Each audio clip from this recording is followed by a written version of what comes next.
Girl. Yes, I do. And we are Cool. now live. Hello and welcome to today's episode of Girl Just Quit TV. And I am so pleased to introduce you guys to my guest today. My guest is Nicole Lundy of NicoleLundy.com. I like to refer to Nicole as a branding maven, but she refers to herself as a few other things, but no title can hold the power that this lady holds. I mean, she really teaches you how to have a profitable, powerful brand, and she has a very powerful story about how she was able to transition her career into a lifestyle that she has designed on her own and that she's thriving in. So, without further ado, hey Nicole. Hi. Hey, Brandy. How are you? Awesome. Thanks for joining us today. I'm happy to be here and everybody tuning in. Hi. So, Nicole, I know a little bit about you, but give us just a brief description of the type of work that you do now. Okay, sure. So, what I do now is I help entrepreneurs and specifically women thought leaders, coaches, experts, and business owners and lifestyle brands create confident brands that build their community so that they stand out and that they're seen as a trusted expert in their marketplace. And I do this with very, what I call fresh, fiery, and focused brand strategy intensives. So that's in short what I do. I love it. Fiery. No Fiery. vanilla. No vanilla. And I had to learn that the hard way because I came from a very vanilla type industry, finance, and I'm sure you'll ask me questions about that. All right. Well, if you guys are looking at Nicole now, when you see her, she's definitely not vanilla. And I had the pleasure of meeting her in person, and she just stands out as somebody that you want to go and get to know because she just has this presence about herself. And so she really helps her clients to have that same aura and presence in their own unique, authentic way. So she just rocks. Nicole, I want to get into what you were doing before you were doing this type of work, because as you said, you were in a very structured vanilla background before in finance, because you have to be very rigid and regulated in the financial industry. So what were Mhm. you doing before then? So I was in corporate finance, investment banking finance in the vicious streets of Wall Street in New York. So I worked at Verizon's pension fund, and then my last official finance job was at Dow Jones. And at Dow Jones, I was in the department of managing Wall Street Journal Asia and Wall Street Journal Europe. So on top of Oh, having wow. to show up, every day like vanilla on the wall, hair black, gray suit, black suit, blue suit, that's the uniform. I Yeah. also had to deal with, most of my team being on a totally different time zone with an even stricter work culture of, very rigid, very by the book, very, a hard set of rules. So, on if I thought, Hmm. being in finance in America, like working corporate America, was strict, and then when I was working with my counterparts in a totally different country across the world, it was even stricter. So I was like this, you know, fireball with this costume on every day that was vanilla, that was like I felt like an actress in a movie, like screaming Oh, for a yes. different part. Like I just wanted to play a different role. I wanted to be like Jim Carrey, and and I was given like serious roles, like the Robert De Niro's. Like I had to be this hardcore person. I just wanted to be like fun and funky and just be myself basically. So now, at what point did things start getting rough for you? Did you start having some type of angst about about the path that you were taking in your career. What happened that made you know, okay, this is time for me to make a change? Yeah, so really, so just to back up a bit, like my parents hate me saying this, but I was a product of child labor because both of my parents were entrepreneurs and I was like cheap labor for them for like a lot of years. I'm talking like $20 a week doing a lot of the dirty work. Like I was my mom's janitress for like her office, and that required me like walking to her office every day after school to clean, and still in getting home like 8, 9 o'clock at night to do homework, and still maintaining at least a 3.5 and above GPA the whole time. I'm just a natural nerd. Um, and I call myself a funky nerd because I always just love to learn. So fast forward, like I always knew from that point on, at that age that I wanted to be an entrepreneur.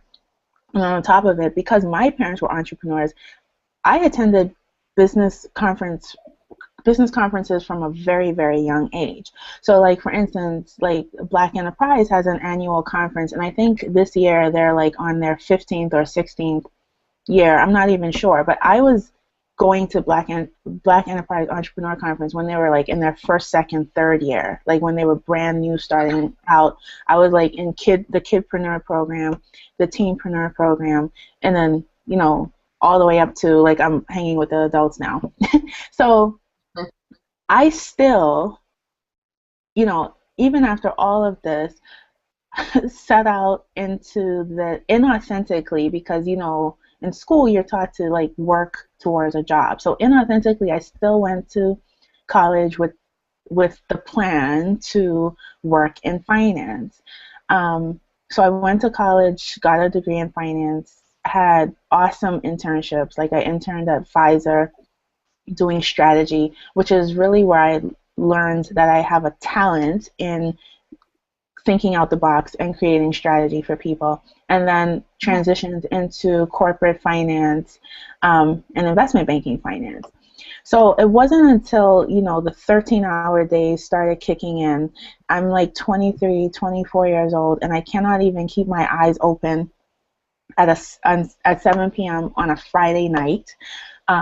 When every single day I'm Oh seeing my goodness. coworkers, like grown men in their 50s, crying their eyes out in their office, and I'm like, is this my future? So you kind of like see like all these red flags, and it wasn't until I was just like at a breaking point that I kept going to I started getting like these weird skin rashes on my skin, and like literally like crying, on my way home from work every day. It was just like really going into this dark space, but that still didn't make me quit. I got to the point where I was like, I'd rather pump gas at a gas station than to go Oh back to work. my Yeah, God. Are you serious?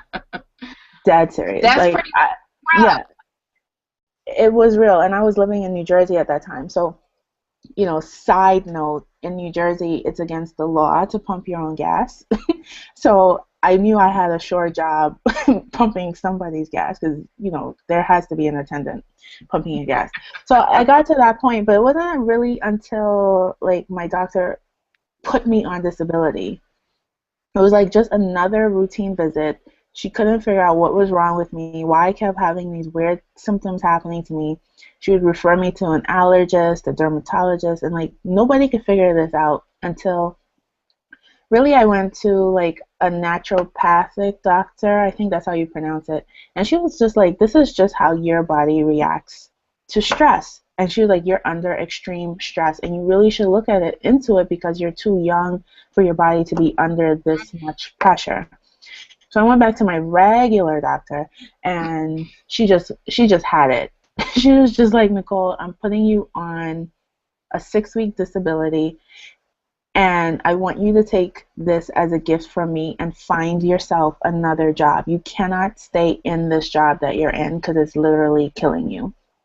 And that Oh literally was wow.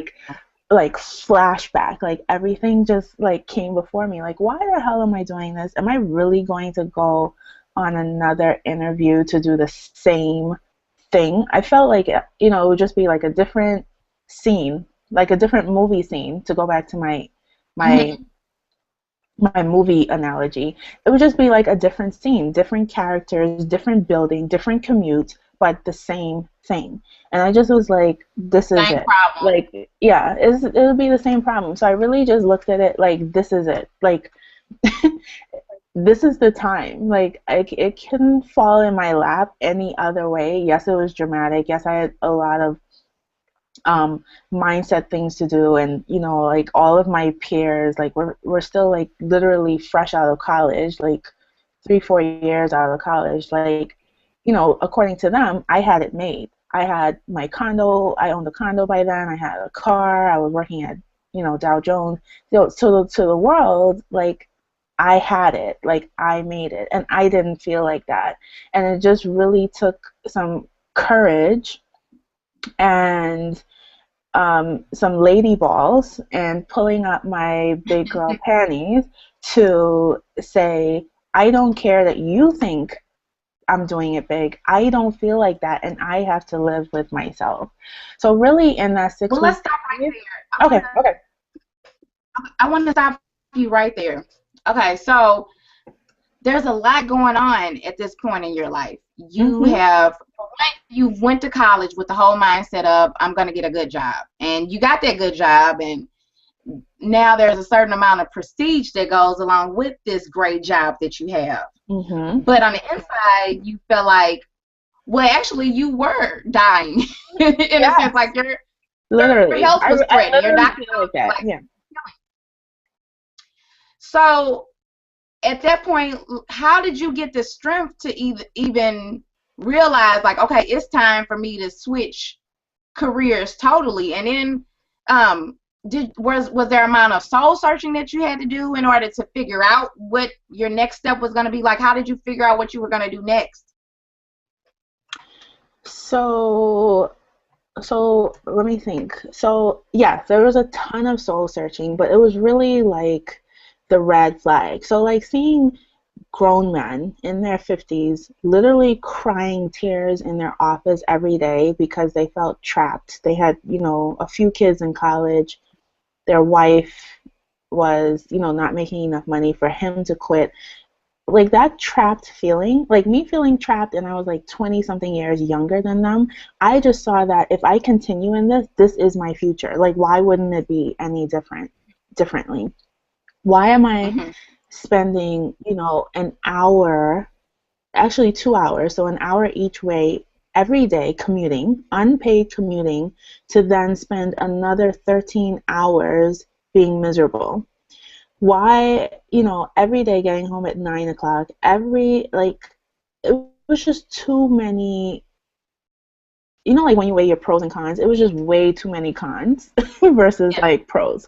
And then really, it's more so like I felt the pressure of, the perception that it looked good to everybody else. And like I'll admittedly, like I was going along with it because I felt like at some point I'll learn to appreciate being at this level. Oh. um, like I'm supposed to be happy. Why am I not happy? Kind of thing. So first it was like me questioning myself, like why am I not? Why don't I feel like I'm killing it? Everyone says I'm killing it. I don't feel like I'm killing it. Um, but it was really, I would say, I think I was kind of forced to look at it honestly, just because work was dominating my life, and I didn't. I needed to love it a little bit more for it to be that dominating. Hmm. So that's what I Hmm. would say. What Now, was your other so question? Okay. so how did well, so with all of that, how did you pick your next career field? How did you decide what you were going to do next? Okay. So what I did in that 6 weeks is I set up a completely opposite 180 to finance. I opened up a beauty consultant business. Now, the reason I picked beauty consulting is because it's something I always was interested in and wanted to do. I just was never given the permission as a teenager that that was a real career. Mm-hmm. So it was like it was something I wanted to do, but it wasn't a real career according to my teachers, according, to the adults in my environment. So it was like something I wanted to do, but it wasn't a real career, so I should do something that's real kind of thing. So it was like something that I never considered until like I had to consider it. And then of course, Mm-hmm. being living in New York, you I mean, the beauty and fashion world is huge, and you actually meet people who are like veterans, 20, 30, 40 years in the industry. So it became very real to me because I was living in New York. And actually during that 6 week period when I was on disability, I did a lot of crazy stuff. Like I cold called, cold emailed like veterans in the makeup industry, in the beauty industry. Like I just researched them, found their website, found whatever contact information, and just asked them like, could I be your apprentice? Could I be your assistant? Whatever help you need. Like I just was willing to do it. Um, so that's kind of like how I picked beauty consulting. It was like something I always was interested in, but I didn't own that as something that could be a real career until like my back was against the wall. Mm-hmm. So fast forward from that, like so one of the veterans actually replied back to me. She was like, I would love to, help you out. I believe in giving back and all of that stuff. So like within 3 months of me getting on disability and officially leaving corporate finance, like Mm-hmm. she took me under her wing, and she's like one of my dearest friends to this day. Um, I got to go on a Jackson I love 5 stories like that. photo shoot. Yeah. And this is 2009. So this is the year Michael Jackson died. And so there was a lot of, media around the Jackson family. So I got to go on a Jackson 5 photo shoot and TV shoot for their new show that was airing on A&E at that time. I did New York Fashion Week. Um, I did a ton of other stuff, but it came from me finally saying, I have to own my life. I'm responsible for creating it, and it won't happen if I pass that responsibility on to other people. I don't, at that point, honestly, and excuse my French, I really didn't give a shit what other people thought was big, Mm-hmm. or thought, like I'm doing too much, or who do I think I remember like I had friends like when I cut my hair, so my hair is like cut on the side for everybody viewing, and I dyed it because I was literally like a black hair chick most of my life. I remember like certain friends said to me like, "Oh, now I know you're really serious about not going back to corporate because you cut your hair." And I'm like, "You thought I was like joking? Like This was a game. you thought Not a this game was out here. Nobody's playing. like whether my hair was cut or not, if I said I'm not going back, I am not going back." Like, and I had to learn very quickly, and even with managing my parents, that not everybody has my risk tolerance, my risk level, and that's okay. And I have to learn that sometimes you just have to manage what you're up to, because sometimes when you share it, and I do believe in sharing, but sometimes when you share it, I believe people impose their fears on it, their fears of, And it's how hard they would do it. enough because you're already scared. It's already hard enough. You already understand the risk. So sometimes I think, Mm-hmm. for the sake of managing your momentum, your vision, your goals, you do have to fiercely protect what you're up to. And yes, um, you'll get the criticism, you'll get the, praise, you'll get, whatever comes with it. But you have to, along the way, fiercely protect your goals, your visions, and what you're up to, and understand that most people, unless they're a fellow entrepreneur, and depending on how mentally they are an entrepreneur, they don't have your risk level. I just honestly believe we're a different breed of people, and you just have to understand that.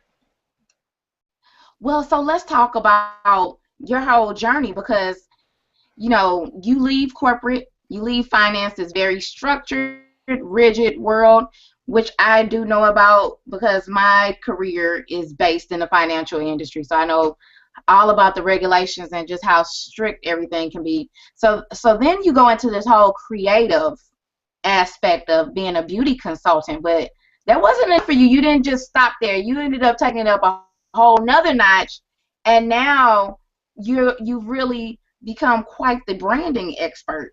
How Mm-hmm. did you end up morphing into that career? And what I think is so important for people to see is that sometimes you just have to be bold and have to be faithful and know that you don't have to see the whole road. You just have to take one step, and that step Yeah. will guide you towards your next step, and then you'll end up on a completely different path that you had there was no way that you could have seen how that was going to end out, right?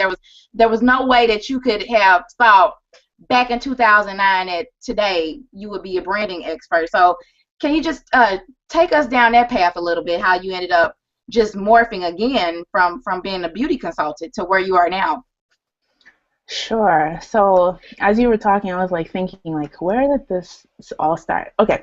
So I honestly believe that, you know, growing up with two entrepreneurial parents always had a love for learning. So I always was a book nerd and always specifically learning about business and how to really, like, I study successful people. Like, I just love to see their journey too.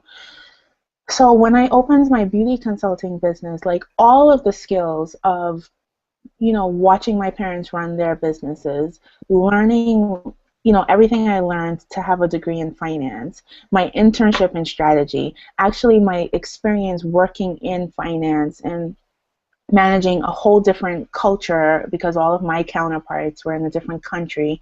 Um, and then applying that to my beauty consulting business. So I understood from the jump about the the back end of running a business, like the business management part of it, knowing the sales, knowing the marketing. I didn't just come to the table at that point with knowing how to, create fashion looks. Like, yes, I knew that, but I knew like 70% of making this business pop was the management and the running of it. So I came to the table with that, I feel. Um, so let me think how that segued.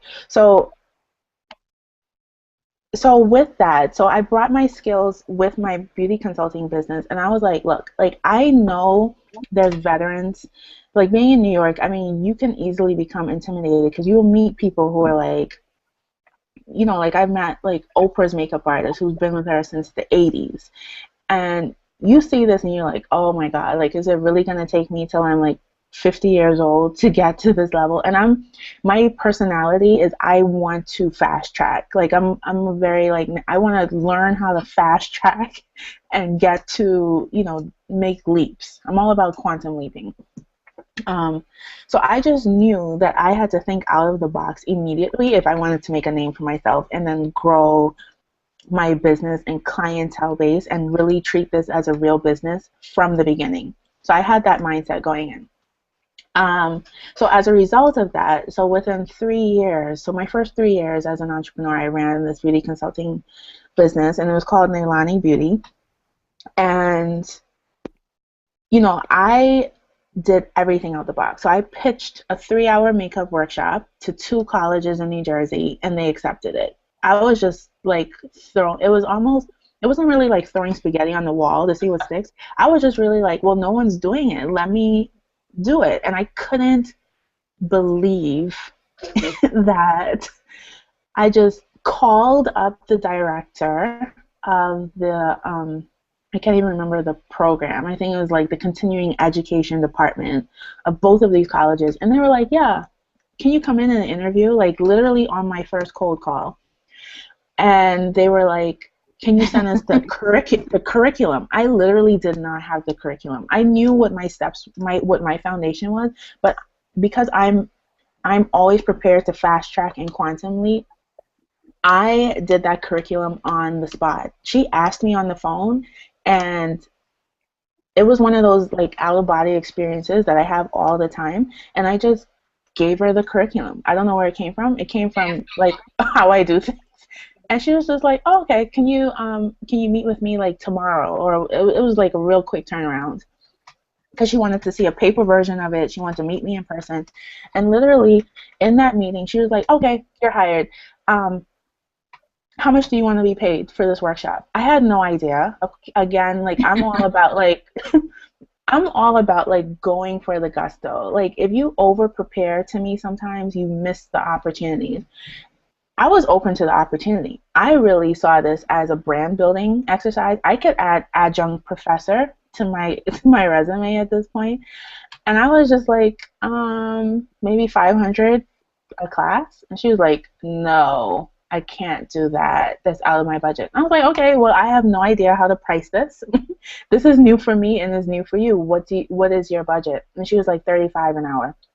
I was like, "Okay." So and then she wrote me up. She said, "Send me the class description. We need to put it in the school bulletin and all this other stuff." It happened so fast, but that was just an example. The other thing that I did is I pitched a ton of online publications. So online publications like 2 or 3 years ago was just like starting to ramp up in popularity. And I just asked, if they want a beauty writer or beauty contributor, and I got 6 like regular spots in 6 different online publications. So I did that. From that experience, I learned I'm not a regular writer, but I did fulfill my obligation. I realized like I am a sporadic writer, so I can, write like 20 blog posts one day, and I don't have anything else to say or write, for another few weeks. Um, the other thing was I networked like a crazy woman, and that led me to getting a 4-page feature in a HarperCollins published book. So that was 2012. What else happened? I did New York Fashion Week every week, like worked with top lines like Zach Posen, who's now in Target. Did New Jersey Beauty and Fashion Week. Um, and a few other things I'm blanking on right now. But the point is, like, I didn't take the approach like I'm a newbie, I came from finance. No, it crossed my mind a lot of times. Like, what the hell are you doing, Nicole? Like, there's veterans and you're doing stuff like this in the beauty industry. It crossed my mind pretty often, but I just still went forward anyway. So, like, in 3 years, like, I did a lot of things that I would say a lot of people took like 10, 15 years to do because I didn't hold myself back. It was just like, I'm qualified, whether you think I am or not. And then the other thing I didn't mention too, right after I left finance, I went to makeup school too. So I got certified as a makeup artist. So I actually Okay. used part of my Okay. severance pay to pay for makeup school. Okay. And I think that's important for us. Some of these things that we discussed, I think that's important for some people to think about as they try to transition into whatever career it is that they want to go into. So number one is you took your health seriously. Number two is I heard you say that you got a mentor. You went and you found someone who was more experienced than you, and you worked with them and gained those skills and that network of people. And then you got training. You went ahead and invested into training yourself for the career you wanted to go into. So I think that that's very important that people think about that, because a lot of us, we spend so much time getting trained in our jobs, for our jobs. Like, we get personal development for job transition. I mean, for job promotion within our job. But it's important that you invest your own money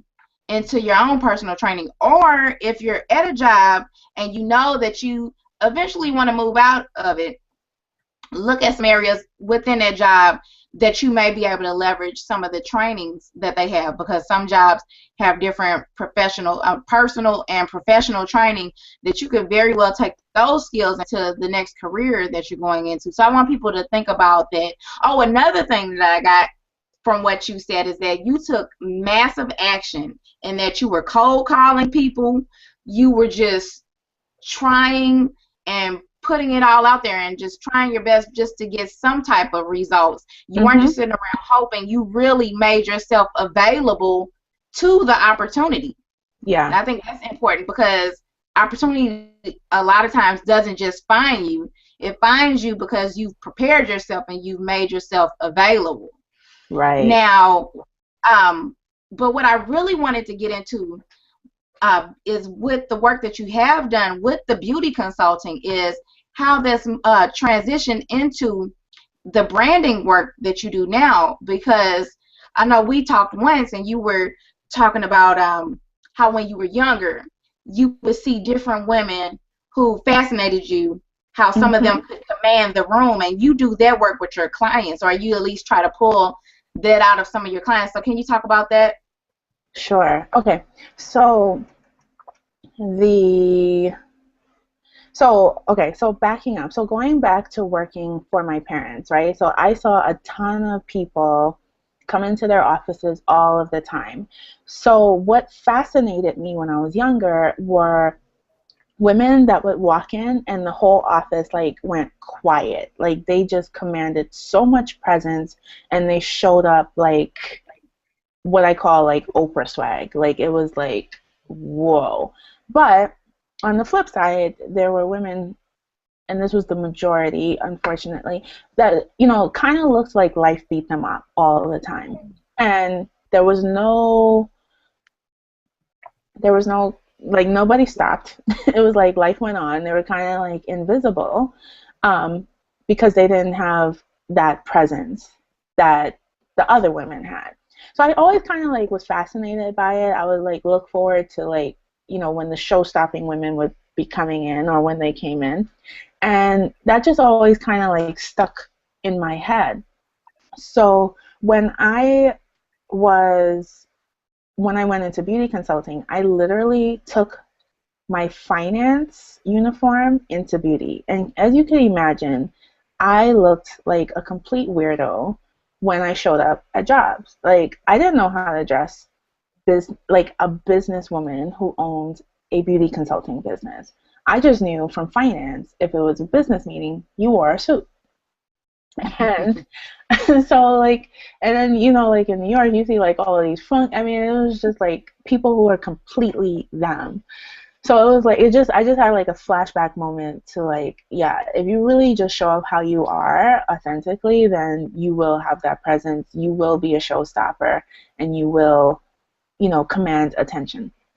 So that's when I was just like, I always wanted to cut my hair. I never had any other color in my hair besides black, and I just like I always do, just go for the gusto.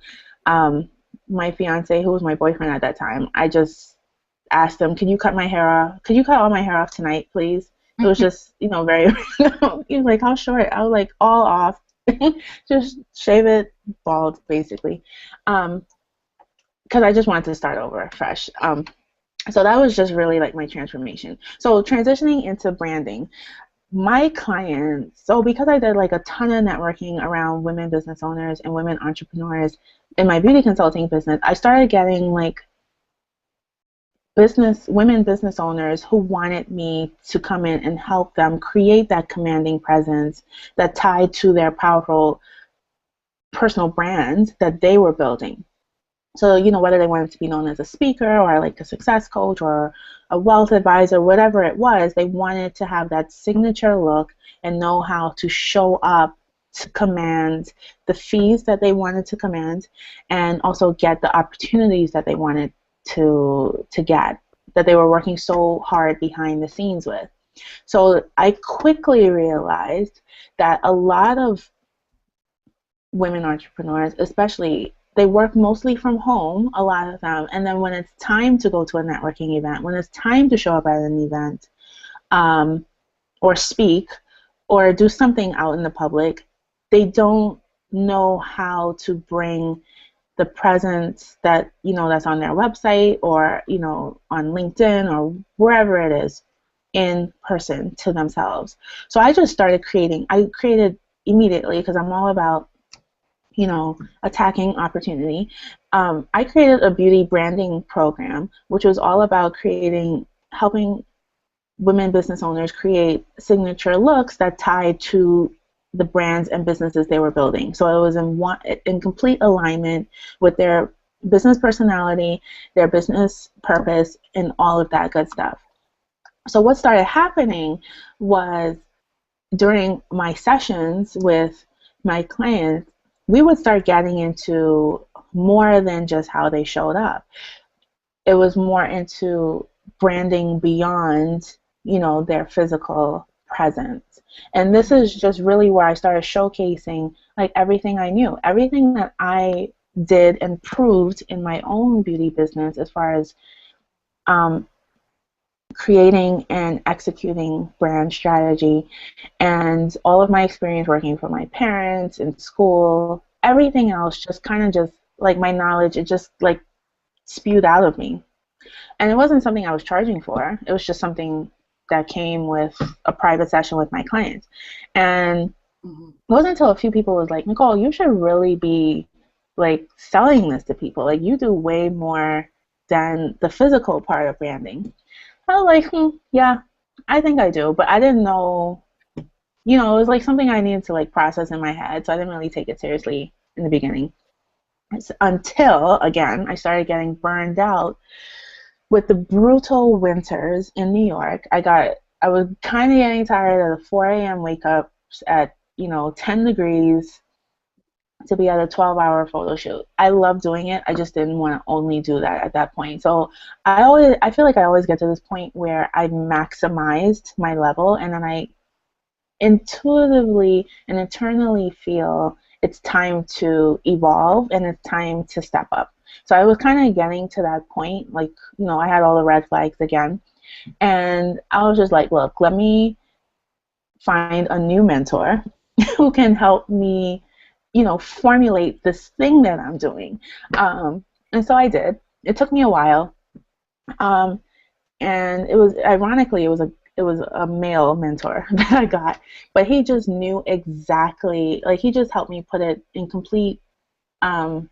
a complete simple way that made sense. And that's kind of like when I officially evolved from just only doing the personal branding, like in-person personal branding, to like full out branding, bringing in everything that I do, my whole philosophy about standing out and not being vanilla, and just really launching that. So yes, I still do work with my clients, like brand photo shoots and helping them create a signature style and image, but I don't only do that. I do that and more with branding. All right. So now, tell us a little bit about your profitable personal brand. A little bit. Okay, so like what the programs are? Yeah, tell us a little bit about Okay. that because I really want my audience to go back and look at your program that you're doing because it may help them in their efforts to quit their job. Branding is very important when you step out and do anything entrepreneurial. So just tell us a little bit about your latest project that you have going on. Sure. So let me tell, the audience listening in kind of my philosophy. And this statistic kind of helps solidify that a bit. So in 2012, American Express did this study on the state of women-owned businesses just in the U.S. And what they found was there were 8.3 million registered women business owners, and only 1.8% of those women crossed 7 figures in revenue in their business.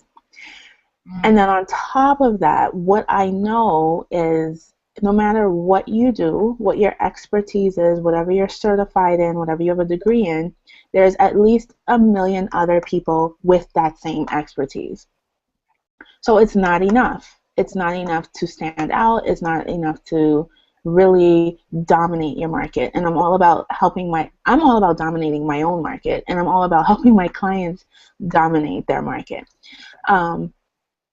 So I'm all about bringing in the special sauce, the special way that you do what you do, tied to your expertise, to help you stand out and dominate your marketplace, so that you build a loyal tribe of followers and fans and people who only want to work with you. Like nobody else will do. It doesn't matter if you're an accountant, it doesn't matter if you're a lawyer, it doesn't matter if you're a coach, it doesn't matter if you're an author. Nobody else will do.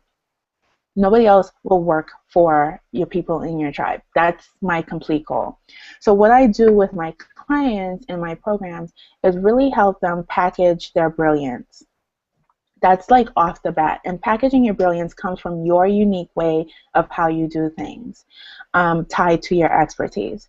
On top of that, you know, everybody has a few options, but it's either going into like a list building strategy or your digital and content marketing strategy, a media package, a speaker package, a virtual wardrobe styling package, a brand photo shoot, or just a simple brand messaging package. And then on top of that, I also work brand action plan for you. So you know exactly how to integrate this brand new, fiery, focused brand strategy into your business so that you can get to profit fast. Now, profit, you know, there's like this buzzword of having like a $10,000 month and crossing six figures in your business. Don't feel pressured immediately off the bat for that to be your goal. You need to really authentically say, this is what I want my next income level to be, and then from that point, what is it going to be after that? So no peer pressure there. And then I also like give my clients a lot of bonuses, like other tools and resources they need to grow their business. So that's like the simple version of it. But the point is, like, I'm all about dominating. Like, it's not, and dominating is way more than competing. If you're competing, then you're kind of doing similar things to people, you know, that do similar things to you. But if you're dominating, you're like the person to everybody in this industry. And the only way to do that is to bring in all of your skills that you learned from birth to your expertise that you do. That's the only way you stand out. Like, nobody else. When I tell people, like, you know, I had a crash course in leadership skills working at McDonald's in college. That's not, you know, it's not just a funny story. I hated that job, literally. But the leadership skills I got from it, like, that's kind of different than, you know, somebody else who has a finance degree, who did beauty consulting, who's now doing branding. Like, nobody else has that. At least I don't think so. And it's something that, you know, I should highlight. I didn't always highlight it. I had to really ask myself, like, how do I know how to do this? I had a 9-month pregnant manager when I was working at McDonald's, and we had to do her job plus our job, and we were short-staffed. That's really where I got this from. So you kind of want to like look at the whole picture and see like how it applies to you. Yeah, you really have to pull back. Like you said, I love what you said about using everything from birth. Because it's your unique story. No one else has went through exactly what you've been through. Now, some things that you've been through, it may resonate with somebody. They may be able to understand what you went through, but your story is your own, and you have to own it. So I love that, just really using everything that you were given, because we all have the resources to do whatever we were sent here to do. So whatever you were placed on earth to do, you already have the resources. You may need some fine tuning. Yeah. But if you can get the right mentor or get in a program that can help you, you know, such as Profitable Personal Brand, or you find a coach or mentor, someone who's doing those type of things that you want to do and align yourself with that, then you can totally monetize your message in an authentic way. So I really want to thank you for the work that you're doing. It's phenomenal, and what you're doing is so fresh, and I love the whole fiery. I love that. So you guys, we're going to go ahead and close this interview. It's been a phenomenal interview, and I love what Nicole is doing. Make sure that you check her out. Nicole, I know that we have what you're doing on your lower third bar, but once again, can you tell everyone how they can best reach you? Sure. So Yeah, so I think it's on the screen. So it's my site is profitablepersonalbrands.com. And if you want to reach me on social media, I love hanging out on social media, especially Facebook. It's my favorite, and Instagram. I'm Nicole K. Lundy everywhere. So Pinterest, Twitter, Facebook, Google Plus. Did I say Pinterest? Maybe Yes, Pinterest, LinkedIn, everywhere. Just Nicole K. Lundy. You can find me. Nicole K. Lundy. All right, well, thank you so much, Nicole, and you have a phenomenal day. And I look forward to what's going to happen down the pipeline for you. So keep us informed of any new projects that you have going on. I will. Maybe I'll come back. Yeah, definitely. All Cool. right, you Thank you, said it. everybody. You'll be back, you guys. Okay, Awesome. well, thanks, everyone. Whatever you do, everyone, think about Nicole. Think about how she was stressed out, how her body was attacking her, how she felt like she was living someone else's life, and how she took action. So, if whatever you're doing, if it no longer serves you, make plans to change that, I have one whatever it last is. point. Jump into it and take it by the reins. I have one last point, Brandy. Go ahead. I just want to say, like, I know this is Girl Just Quit TV. I just want to say, like, there's this whole thing in society that if you quit, you're a loser. But sometimes you need to quit to make room to win.